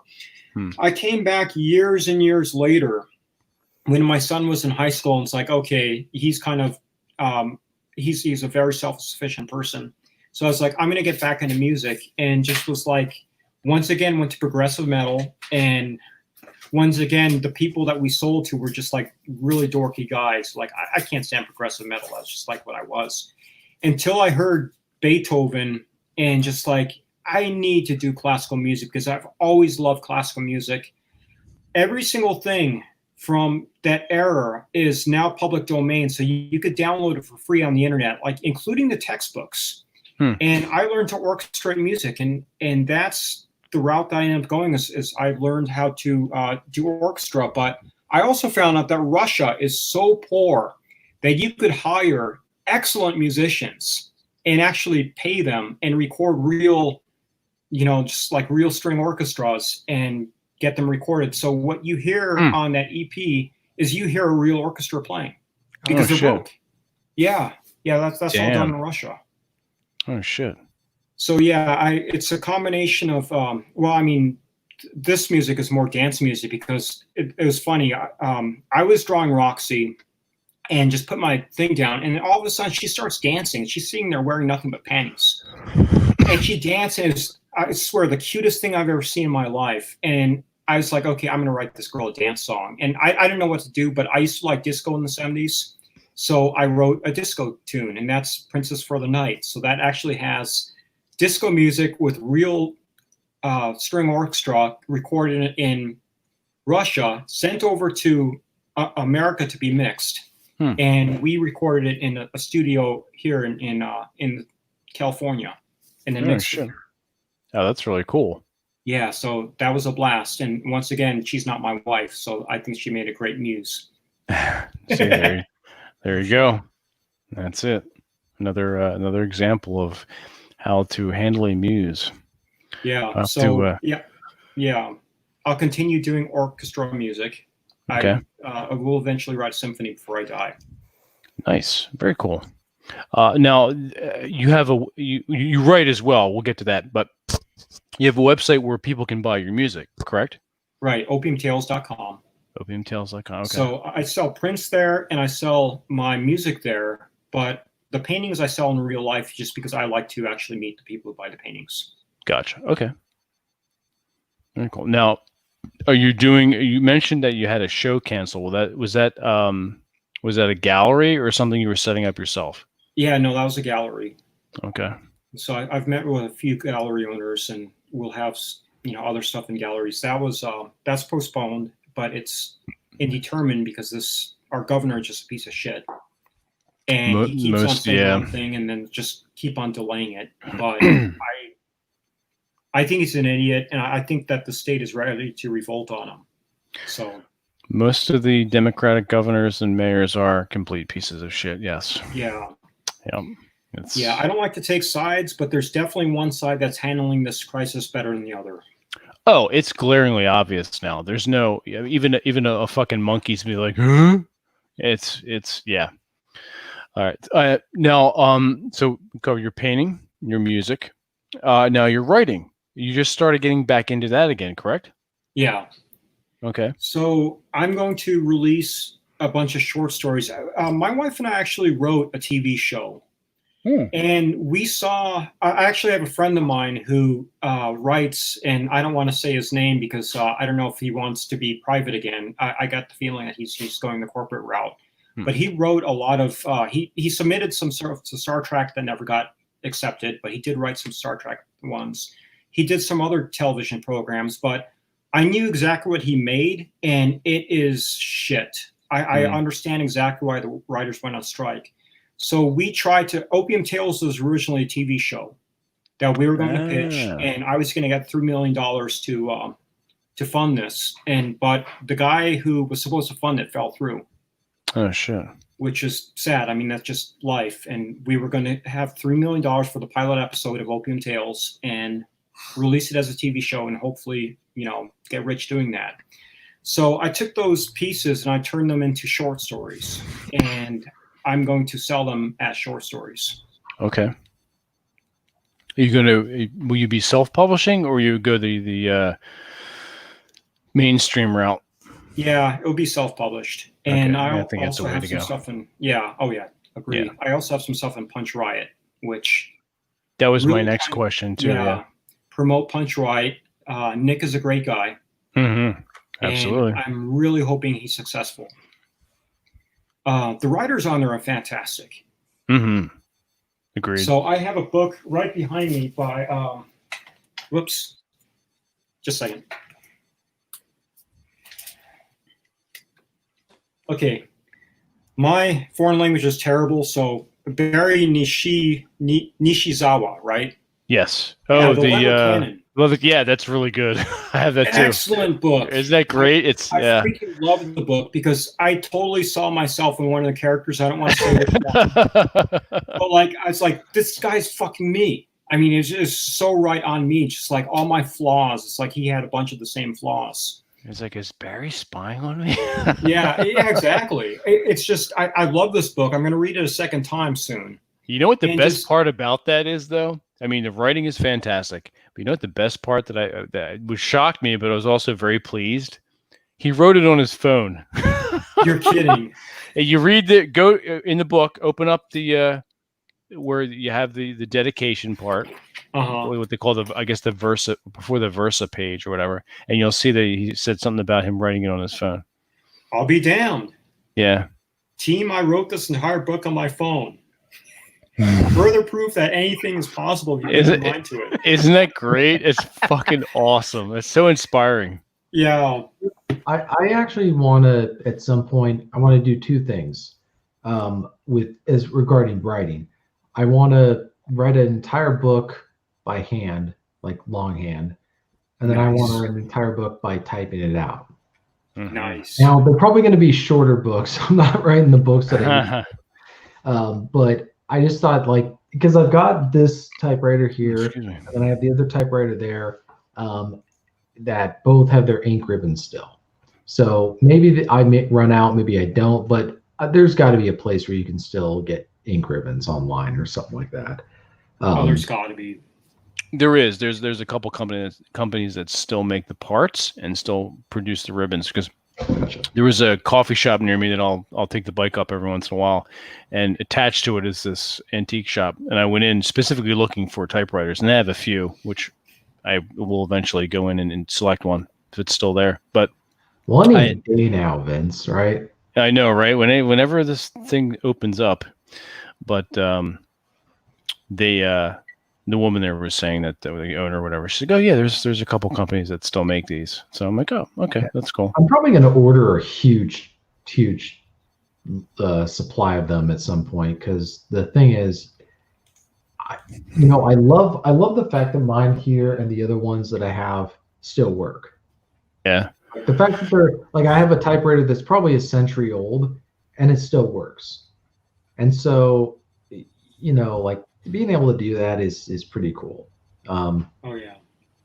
And so I think that I've written some of my books, like The Stringers is one of my novels. I wrote that part of it by hand. And then there was parts of a new book that I've got coming out that I also wrote by hand because the power went out. So I wrote that part of one scene with my ink quill pen. So I just think that it's going to affect your writing the same way that doing something by hand is going to affect your artwork. Yeah, I totally agree with you. I think that typewriters have soul, you have soul, but typewriters, it's easier for your soul to connect with the typewriter than it is with the computer. Absolutely. Right. Totally agree. I think mechanical. I think, and you know what it is. You really touched. It kind of inspired me to think about this. The reason is because the typewriter is mechanical, so it responds the same way that it operates the same way a human does. whereas a computer is digital. Right. So if it's digital, like we don't see it, but like when you press a button on a typewriter, it moves something and something moves. Like it's a machine. It's a mechanical. You're seeing machine. it. How you're saying? What you're saying is you see it happen. You're making it. You're making it happen. You see the result of what you're doing. It's kind of like if you like, you look at your forearm and you move one finger, and you can see the ligament. Ligaments moving in your body. So it feels like you want to, not to sound like overly autistic or wonky or whatever, but like you called it. I'm not sure what that means. Maybe I just was homeschooled too much. I actually wasn't homeschooled, but I just had to tell the joke. No, I just think that there's something about it that we lost, along with a lot of other things. And do we go back to that? Maybe not, but it's like we at least understand what's been lost, so we know how to get it back in a way that makes sense. I think that's how it's going to be with a lot of stuff, where people are like, "Oh, you want to go back to the past?"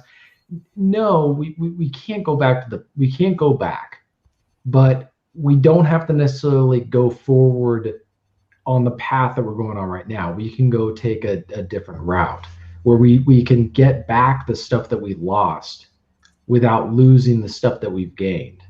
And that's the most difficult discussion to even have with people regarding technology. Let's gain stuff without losing something. Agreed. So it's funny. We still record on audio on tape. Oh no shit! Like a 4-track, an 8-track. What do you record on? 24 track. It's 24. Yeah, Nice. 24 inch, or 24 track, and it's 2-inch tape. It's like that metallic tape. Yeah. And it's funny because like if you take somebody who really has good ears, because they're audiophiles, and you play them, you're like, okay, this is something that's recorded on tape, and this is something that's recorded digitally. They'd be like, oh yeah, this one sounds better. And you're like, do you know why? No, it just sounds better. That's one thing that we notice is that when you actually record on tape, you capture everything, whereas you can't record digitally, you kind of lose a little bit. Yeah, but you you can't do. really put your finger on what it is that you lost. And it takes I an think I audiophile can to feel that. I think I can put my finger on it a little bit from dealing with digital audio. Part of it, I believe, is a lot of the compression, the EQ stuff, which you obviously can do with a tape, with analog, but Right. you're still not going to get rid of some of the background noise, some of the hiss, some of the certain things, which adds to the ambience and to the, I'll call it the warmth, because that's kind of like listening to an old 33 and a an third. old album, yeah. Yeah, when you Yeah. listen to an old record. And as long as you've kept that record clean, so you don't get a lot of the pops and all of that from the dust and the lint, and you haven't got any scratches on it or anything, it has a warmer sound to it than a cassette tape does, and definitely even more than like a CD does. Yeah. Oh yeah, by far. Yeah, But yeah, like go ahead. go on. Oh, I just have some old records, and I bought some Frank Sinatra and Guardians of the Galaxy soundtrack. I remember that. Yeah. For the Nice. it does 78 RPMs, which I have. They're very old, and then I have the 45. And part of it was like, it just feels more real, and I Yes. think that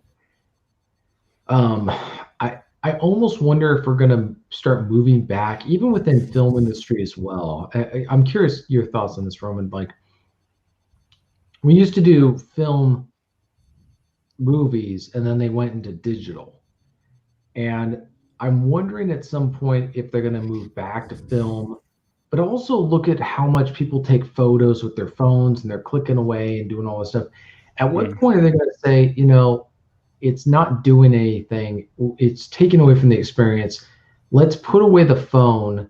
If we want to take a picture, let's pull out a film camera. That means we're serious. We take we'll take the photo, we go get it developed, and that way it just it doesn't become like, it doesn't start controlling you. There's kind of the saying that a buddy of mine had. You start riding a motorcycle and then the motorcycle starts riding you, where like like the costs of doing something overwhelm you, or it becomes it controls you rather than you using it for your own means. So what are your thoughts on like particularly within art, where it's going to just get so saturated where people are going to say, look, we want to go back to stuff that's actually real, that was actually done by someone by hand? Like, how much is that the real versus the digital? So that's a fascinating point, because before I became an artist, I used to do a lot of nude photography. And I'm so old that I remember doing everything in the darkroom versus doing things digitally. And I swear to you that I felt so much more alive. Even, it doesn't matter who the models were. I felt so much more alive when it was filmed. Because for one thing, you got 24 pictures. You can't fuck up. You have to get pictures. You have 3 rolls of film, and that's what, 72 pictures. So you have to at least get 10 good pictures out of 72 pictures. With digital, on the other hand, you could fuck up all you want. You could sit there and take 1,000 pictures in a 3-hour time, as long as you have the girl. So it didn't matter. You didn't have to make the shots count as much. So you're not putting your soul into it as much. The pictures that I took with film were so much better because of that. You were forced to be good. You're forced to be talented.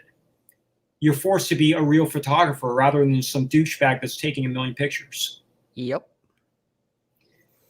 Also, film has a feeling to it, whereas digital doesn't have any feeling to it. It feels like ones and zeros. Right. Well, there's no effort because I've done, similar to you, Roman, I've done photography on and off my entire life. And I remember the good days of doing the dark room, and and like you say, with the 72 frames, if you have 3 rolls of film, you need to really you really need to compose your shots. You really need to put thought into what it is you're taking a picture of. And then there's also that anticipation, excitement, even a bit of hesitancy and fear, even when you go into the lab, into your studio, and start developing those shots to see what turns out. And when you're first doing it, those things take time to develop your photos, to do the negatives, all that stuff. Everything takes time. It's a whole process.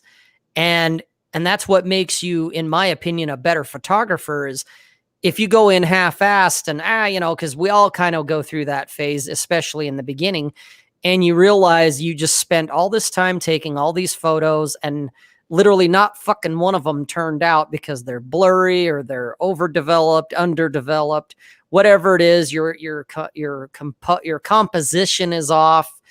It's flat. The fucking lighting is off, whatever it may be.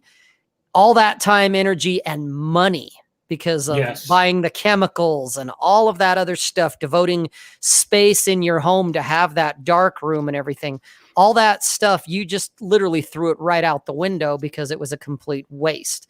And so the next time you go out, you're a lot more composed, you're a lot more focused, where with digital, you're talking 1,000 shots in a 3-hour time period. Dude, I got you beat. I can do 1,000 shots in an hour because my camera sounds like a machine gun when it goes off, because I try for not only getting that shot, and you know what I'm talking about, Roman, about that shot. Oh yeah. But I'm also, I do a lot of machine gunning, because every now and then when the model's moving around or fucking with their hair or something, these random shots will come up because of the machine gun technique, where most of them, don't turn out worth anything, or they may be in focus, but they just don't pop. But then this one shows up because she had a certain look on her face, or she gave you a little quick grin or something. And because of the machine gun technique, I caught that one because the frames were moving fast enough. But to do 1,000 shots, and then it's now I got to go through 1,000 photos on a photo card. and look at each and every one of them and start deleting like a madman, only to get down to that original 12 that you're talking about. But it's a lot easier, I guess, than it was when you had film. You know, you don't have to develop them. They're developed. If you want to print them, you just hit print, or you send them off to your favorite print store or whatever. And when it comes to touching them up, you know, Photoshop or whatever your photo editing software happens to be, you go in and, you know, maybe you sharpen it a little bit, or you do a little color correction or whatever. And if you're shooting in RAW, you can really take some creative liberty with the color correction and whatnot, and the white balance and all of that kind of stuff. Yeah, especially with Photoshop. Yeah, which you cannot do shooting film. Shooting film to me made me a better photographer, not only for everything I've mentioned, but it made me shoot the best photos I could inside the camera, so that when it came to post-production, because a lot of times you can't do a lot of post-production with film where you can with digital, but I carried that over so that my post-production work was a lot simpler and a lot easier. And in some cases, I didn't have to do anything. It's like, oh, wow, that was tack sharp. The lighting was perfect. I got the perfect shot. I don't have to do anything to it. I don't have to crop it. I don't have to do shit. It's ready to go right now. But I had to learn that through shooting with film. So there's my rant for the night. One thing I wanted to add is that the difference between film and digital is the same thing with it goes back to the illusion of unlimited options. So with digital, like camera, you can virtually, not literally, but you can pretty much take as many photos as you want until you get the photo that you want. The problem is you take a photo and then you got it and you're like, oh, I could have taken a better photo. I could have done all this kind of stuff. And you start second guessing yourself, and you take as many photos and you obsess over it because you're like, oh, I could get a better photo. You can't just take one. You got to take more and more and more of whatever you're doing. It's like eating a potato chip. Right. With film, you only have so many. So once you're done, it's like, okay, there's no discussion about should I have done this. But it's like, it doesn't matter. You took your photos, you're done. Mm-hmm. It's the same thing with, like, you know, you go to a grocery store. I'm not like arguing we should do this, but if there's one salad dressing versus 30. Well, it's like the cereal aisle. Yeah, it's a cereal aisle. If there's Jesus Christ. I'm not arguing in favor of communism, for the love of God, but like, if you got, we're not getting Cookie Crisp, TJ. Yeah. We're not getting Cookie Crisp. We're not doing it. You get fucking Cheerios and you'll like it. Shut up. Right. That's right. It takes fucking cornflakes. It takes a lot of people to say we're going to pick this, and we're not going to think about like so much of our society is shoulda, woulda, coulda. Like, you should have done this, you could have done this, you would have done this, you know, you should have picked this, and then people go home and they're content. Now, going back to the film versus digital thing, I think that was one of the problems that George Lucas did with the prequels. So he should have shot it as though it was still the 70s, because that was the just cultural. That would have been cool, TJ. That would have been a good idea. Yeah. That was the problem. Is like, he's shooting the prequels, which take place before the Star Wars trilogy. Yeah, it should have been a silent fucking film then. Well, it's like they have better technology in those films. The cinematography, like the film is more advanced. The graphics more advanced. It's like, no, we're going to shoot it exactly as we did the original. We're going to do the same special effects. It's going to feel like the same films. I think that is probably the greatest problem with the prequels. That was one of the things that I kind of liked about the Rebel. What was the one about the Death Star plans? Rogue One. That was the one thing I liked about the very end of that film. It's like kind of got back into that, but they by using digital, it's like we suck the spirit out of something. And it's the same thing with digital art. Like, I can look at a digital paint, even looking at a copy, like an online copy of a painting or a statue. I've seen some of that stuff in real life. It's not the same. Oh, yeah. it doesn't show the depth. Like, I have photos of when I was in the where Napoleon's tomb is. Mhm. I've been there. It's not the same. Like, you have to be there. It's the same with St. Paul's Cathedral. If you have not been inside St. Paul's Cathedral, I can't explain it to you. I can't show you photos. I can't describe it other than you got to go inside. That's a good point you're making. When we're, to kind of segue to the topic of our discussion too, with seeking beauty in art. You don't get that sense of awe, wonder, and you had to be there in today's buildings. No. You just, it's like you can't. In fact, I would argue that you can't wait to get out. Mhm. So, not to take this religious, but when you That's go fine. to a Gothic cathedral, you feel the presence of God. absolutely. Now, when you go Absolutely. to these churches nowadays, Oh my it God. just it feels forced. It's just like, okay, you're supposed to take God seriously. I can't feel God here. No, this you're is not. just a bunch of bullshit. Yeah, it's like you're in the basement of the church, not in the church itself. Yeah. Did you ever not to sidetrack too much, I'll just throw this out there, but there's some architectural buildings that, like the Hagia Sophia, that were designed not just visually, but they were designed for the acoustics. Like, that's how advanced their understanding of sound was back in the thousands or whatever.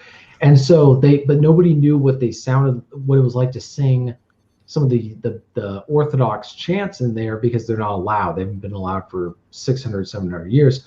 So they were able to like copy that sound and filter it over this choir. And so it's like, yeah, it's like, add that to being in this huge, beautiful building, and yeah, you get that sense of the otherly, the beyond this world.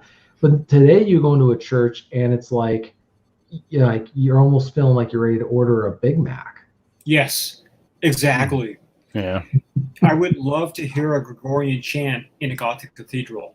seriously. Because Yeah. you're not gonna get the same feeling from an MP3. If you're actually in a real Gothic cathedral with those acoustics, which you're getting at, like the Hagia Sophia has, or something similar, you're gonna feel it's gonna be a religious experience. Yeah, exactly. Completely. I totally agree. And that's another thing too. It's like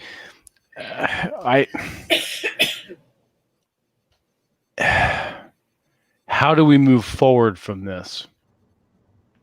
I mean, no, Do it's we personal. have to go backwards? Well, well, not to go backwards, but keeping that sense of beauty and awe and wonder, not only in our lives and the work that we do in our art, but in our architecture, in our buildings. How do we revive that? Is my question. I mean, I know we can't go back. Yeah, everything has to move. That things move forward. I mean, you can't go back. Right. But having said that, I mean, we're talking about what we've lost from architecture and art. So I think a really good example would be like the googly style.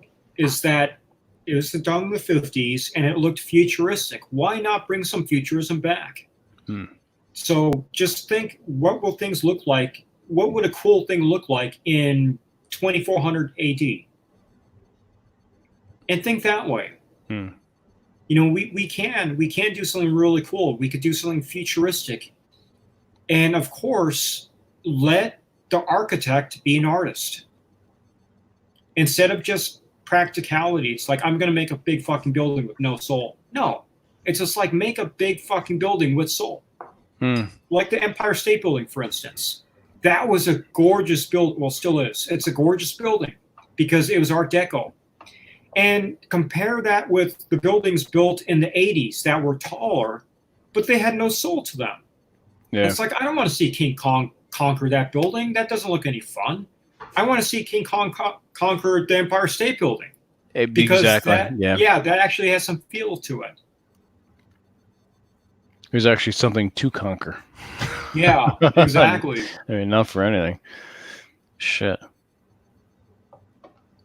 Okay. But yeah, that was one of the last skyscrapers that actually had soul to it. How many floors did that have? It's like 86, 90, something like that. Let's look it up. Yeah. Yeah, Have them look that up. the important thing about for people to understand about Art Deco is that it's really 92. Okay. Even after World War One, and you had the 1939 New York's World's Fair, there was this futuristic optimism that was really conveyed, like we were going to move on to a better world, the world of tomorrow. That art style really reflected that. Mm-hmm. And then World War II happens and completely changes the trajectory of architecture for the next how many, basically permanently. Well, going forward until now, yeah. Yeah, and so, I mean, imagine what a cathedral in the Art Deco style would look like, compared to like or at least a church compared to what you see now. Compared to like, there's a lot. I think that what will happen is, and Roman, you made a really excellent point earlier that I want to touch on. You talked about how nobody's going to fight to defend these ugly ass buildings. I think that the violence will start when they start going after something that just triggers people's emotional and instinctive desire to defend something beautiful. And they won't even be able to explain it intellectually, but that's not important about the average person. It's an emotional reaction. They're going to say, I don't know why I feel this way, but I don't care. Well, it's also part of their almost national identity. Like I'm thinking at that point. Yeah, like people were talking about tearing down the well, it's this obelisk. It's Egyptian. It's kind of foreign. We don't quite. Man, they gotta pick something that like will really get people to like you were saying, Robert. Like they'll shoot. Like someone will shoot. Like it won't just be some random person. It'll be a huge group of people, and I'm trying to think of something. I don't want to like anticipate, but yeah, it's got to be something beautiful. Where I mean, they kind of had started edging on that when that white guy, what Sean King, he was talking about like tearing down statues of Jesus or like religious institutes. Like I was just thinking, dude, you're gonna get like a crusade called on your ass, and it won't be by the Pope this time. It'll be by some guy from West Virginia. Recorded on YouTube, like, we got to get them. And then they all go and shoot them all. And then, I don't know. But I think that's a good point where, why aren't people rising up now? It's because the buildings that they're expected to protect aren't beautiful. Do you remember the Taliban? Yeah. Yep. You remember the Taliban was doing horrible things to their people. They were torturing people and they were killing girls who would go to school. And that's all terrible. It's horrible stuff. What really set everybody against the Taliban is when they blew up those 4th century Buddha statues. Ooh. When they did that, everybody in the whole fucking world got pissed off. Yeah. Because that was like a sacred thing. And like, I'm not even Buddhist, but that pissed me off. Because that to me is sacred. You're like, why? Yeah, it's sacred. This is like somebody's sacred or religious statue that you blew up just because it offended you. So I want to kill these fuckers now. We started killing the Taliban.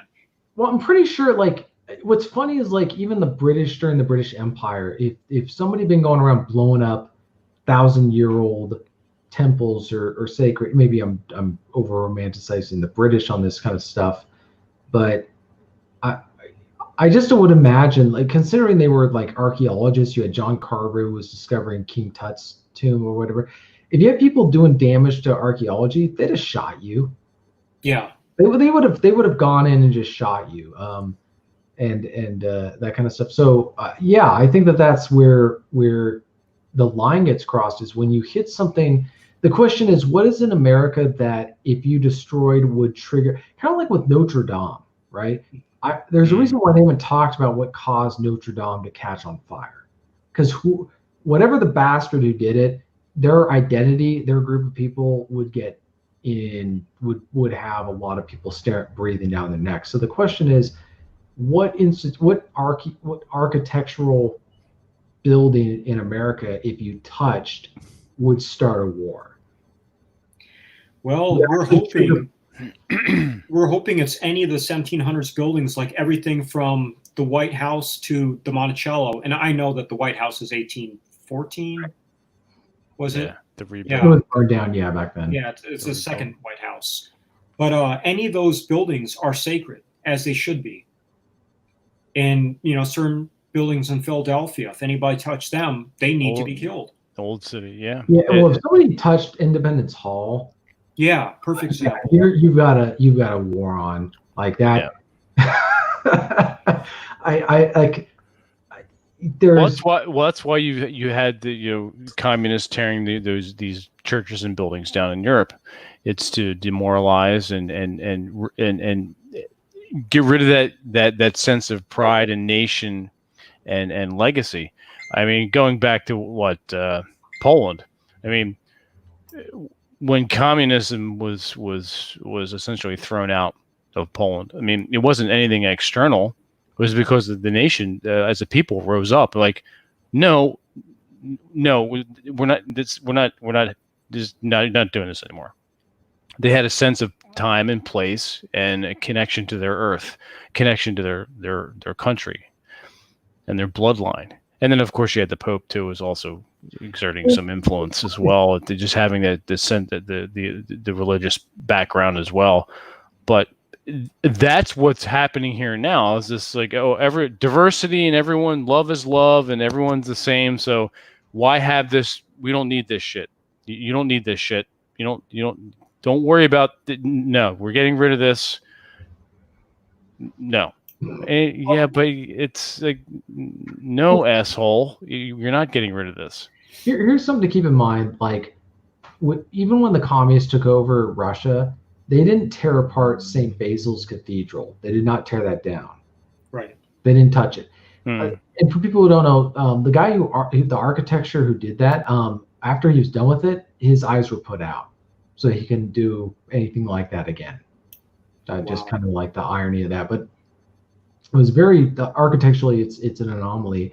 Well, they didn't tear it down. There's a reason why, because if they did, even the communists back in those days understood you can't destroy the people's cultural heart completely, or they will kill you. Mm-hmm. So you can do a lot of things. So the question is, does America have a St. Basil's Cathedral? And if so, what is it? And if so, are these people stupid enough to try and touch it? Well, someone had mentioned in the chat about Rushmore, and I could see some jackass trying to dynamite that. Yeah. Yeah. But I think the problem is it's out in South Dakota. It's not like it's not a historical. I'd say Independence Hall would be one. The White House would be one, just because of its the symbolism.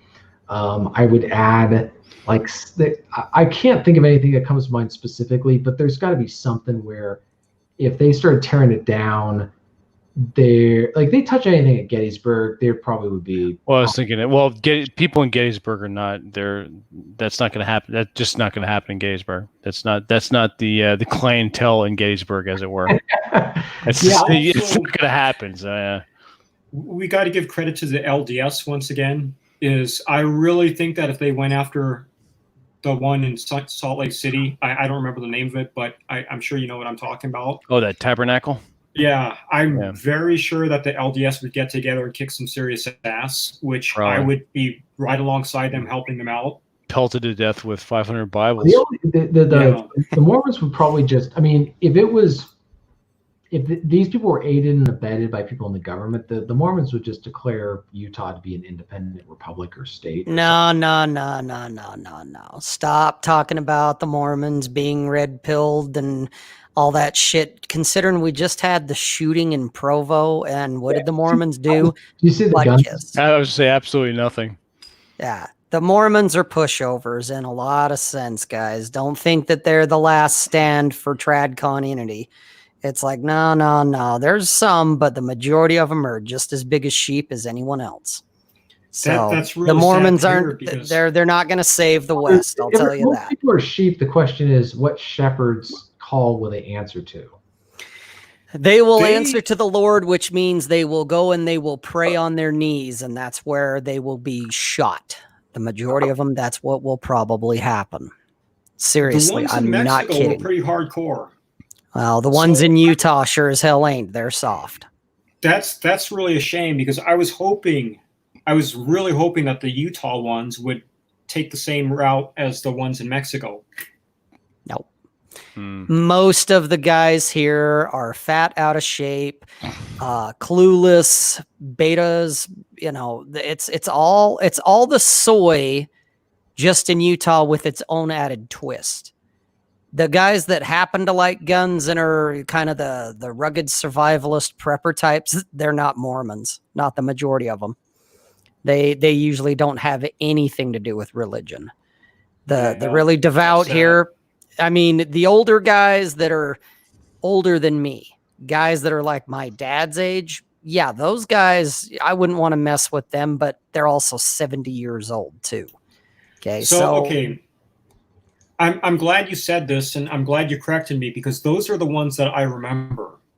Yeah, those guys will take no shit from nobody, but they're 70 years old. They're dying out because of old age, lifestyle, corona, you name it.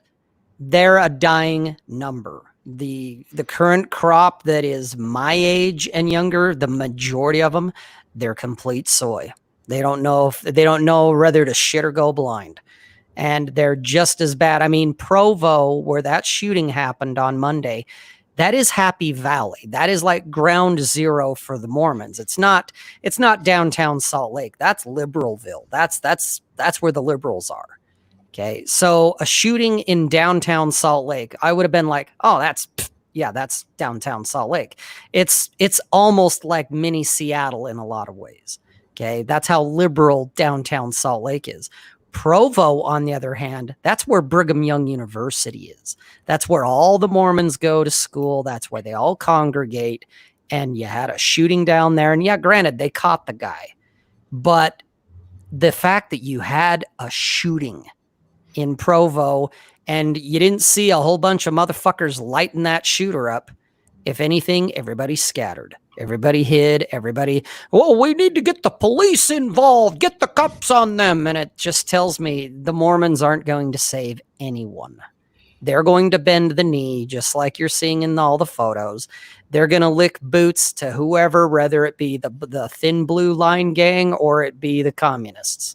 They're not the answer to the problem, guys. They are not.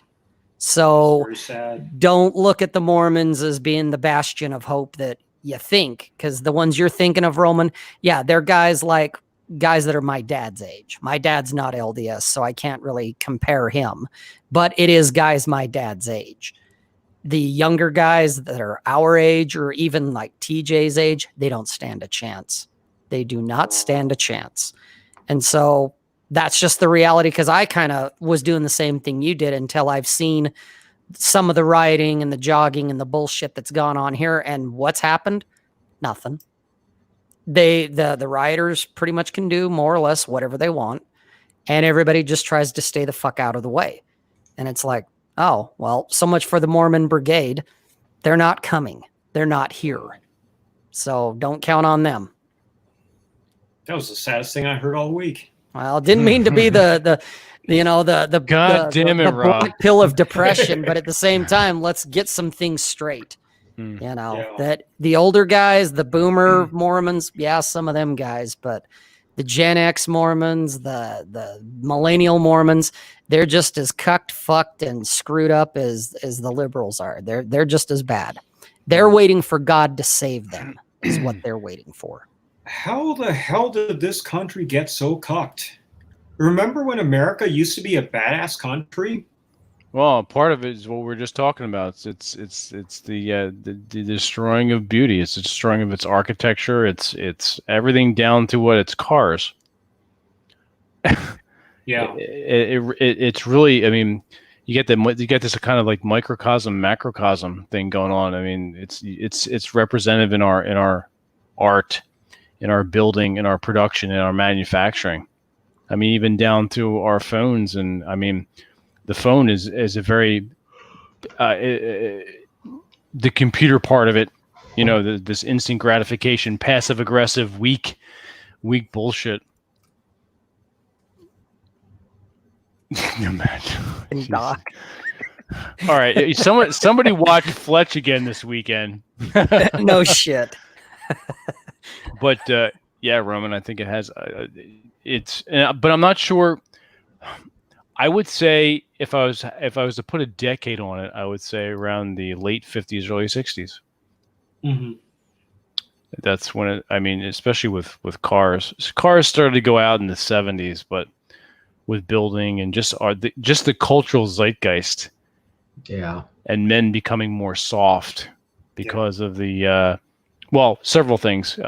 TJ and I talked about some of our and we'll continue to talk about this going further in our communism and Cold War talks. But the introduction of communism into schools, particularly the universities, and essentially weaponizing students and making them, and you see it now, Antifa, the useful fucking idiots. Right.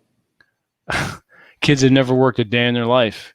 Kids that have, crushing debt, but have everything handed to them, but have been brainwashed into thinking that they're oppressed. Bitch, please. Oppressed? No. The pudwackery in this country right now with our youth is astounding.